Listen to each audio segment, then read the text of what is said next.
तुम ना होती ना तो ये सब इम्पॉसिबल हो जाता मेरे लिए।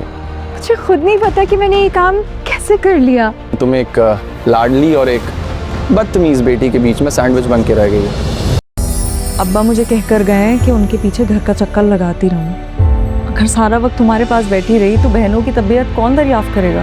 आपको जब भी जाना होगा आप डैनी के साथ जा सकती हैं, मेरी फिक्र नहीं करें। तुमने सूप नहीं पिया? मुझे भूख नहीं लगी है। कुछ खाओगे नहीं तो तुम्हारा जख्म कैसे सूखेगा।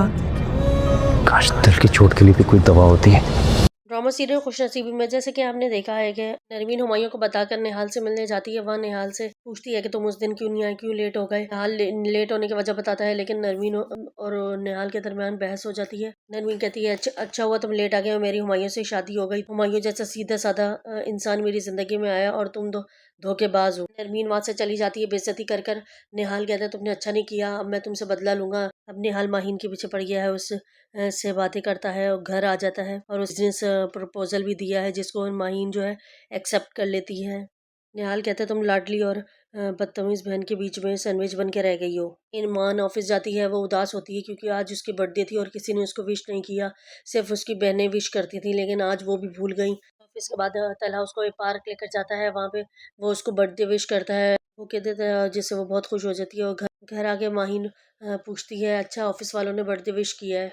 ईमान को पता होता है कि आज उसकी बर्थडे थी तो माहीन ने उसका फेवरेट खाना बनाया होगा, लेकिन उसने आलू कीमा बनाया होता है मोना आंटी के पसंद का, जिसकी वजह से उसको गुस्सा आ जाता है। सिराज साहब मोना आंटी के साथ घूमने फिरने जा रहे हैं एक हफ्ते के लिए। हुमायूं को कॉल करके बताते हैं कि बच्चियां अकेली होंगी तो आते जाते रहना। हुमायूं का एक्सीडेंट हुआ है और वो घर आ गया है। नरमीन मोबाइल से देखकर उसके लिए सूप बनाती है, जिस पर डैनी देखकर हैरान हो रहा होता है कि वो मोबाइल से देखकर उसके लिए सूप बना रही है। हुमायूं भी नरमीन से सही तरह बात नहीं कर रहा क्योंकि उसको लगता है कि वो निहाल से मिलने गई है तो हुमायूं को छोड़ देगी। यही देखकर नरमीन हैरान हो रही होती है कि ये जो जान छिड़कते हैं हुमायूं मुझ पर और अब मुझसे सही तरीके से बात भी नहीं कर रहा। हुमायूं भी नरमीन को कहता है कि तुम डैनी के साथ चले जाना अपने घर, हमारे अब्बा गए हुए हैं तो और माहीन जो है अकेली होगी।